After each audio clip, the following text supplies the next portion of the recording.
Assalamualaikum warahmatullahi wabarakatuh. Alhamdulillahilladzi arsala rasulahu bil huda wa dinil haq liyudhhirahu 'ala dini kullihi wa kafa billahi syahida. Pemirsa, kalau sebuah wejangan yang disampaikan kepada kaum yang cerdas, maka mereka akan lebih dulu merenungi, memikirkan menurut batas kemampuannya tentang wejangan itu. Dia akan berusaha untuk menemukan alasan apa yang bisa menguatkan bila wejangan itu dianggap benar, dan juga berusaha menemukan apa alasan hingga wejangan itu dianggap salah. Atau ia akan berusaha untuk mengetahui di mana letak benarnya bila benar, dan di mana letak kesalahannya bila salah menurut sudut pandang hukum yang semestinya. Dan bila ia telah tahu kedudukan dari wejangan itu, maka ia akan segera mengambil sikap sesuai dengan nilai dari wejangan yang disampaikan itu. Bila ternyata benar, maka mereka bersegera menerimanya sambil mengucapkan terima kasih atas petunjuknya. Namun bila yang disampaikannya itu ternyata salah, maka mereka juga bersegera menjelaskan letak kesalahan itu dengan cara yang patut, dan ia akan segera meninggalkan wejangan itu.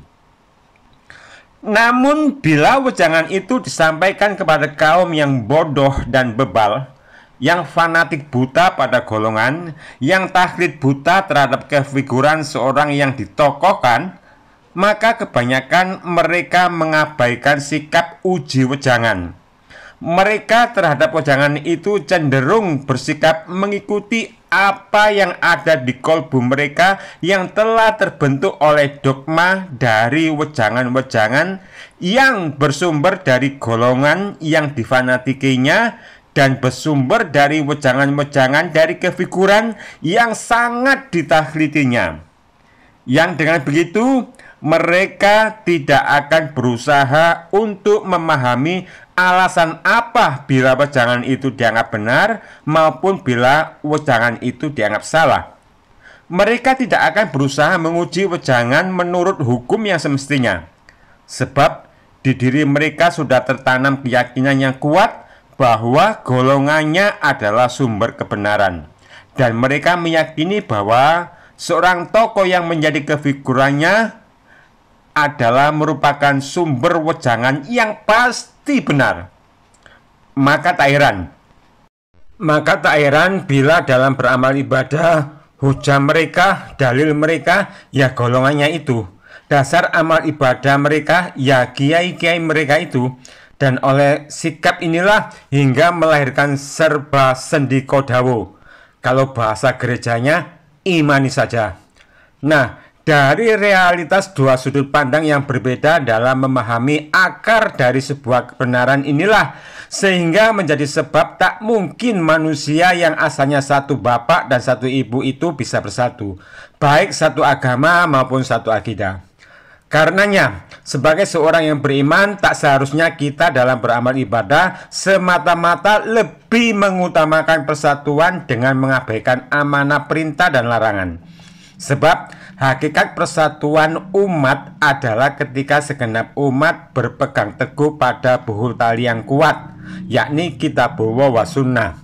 Atau bila diilustrasikan itu begini: seseorang bila telah tidur yang cukup, maka efek yang ditimbulkan adalah hilangnya rasa ngantuk. Bila seseorang telah makan secukupnya, maka hilanglah rasa lapar. Bila seseorang telah minum secukupnya, maka hilanglah rasa haus. Dan begitu jugalah ketika segenap umat berpegang teguh pada kitabullah wa sunnah, maka terjagalah dari perceraiberaian. Atau dengan kata lain, secara otomatis umat akan terikat oleh tali akidah dari Yang Maha Kuat. Dan itulah bentuk persatuan yang hakiki. Maka sebagai seorang yang beriman, tidak seharusnya menjadikan golongan sebagai labuan cinta yang difanatiki hingga jadi sebab tertutupnya cahaya hati dalam memahami kebenaran. Juga tidak seharusnya menjadikan hati taklid terhadap kefiguran tokoh hingga jadi sebab hilangnya tauladan dari yang diamanahkan. Wa idza qila lahum ta'alu ila ma anzalallah wa illa rasul qalu hasbuna ma wajadna alaihi aba'ana awalau kana aba'uhum la ya'lamuna syai'aw wa la yahtadun. Apabila dikatakan kepada mereka, marilah mengikuti sesuatu yang Allah turunkan dan mengikuti Rasul, mereka menjawab, cukuplah bagi kami apa yang kami dapati pada nenek moyang kami.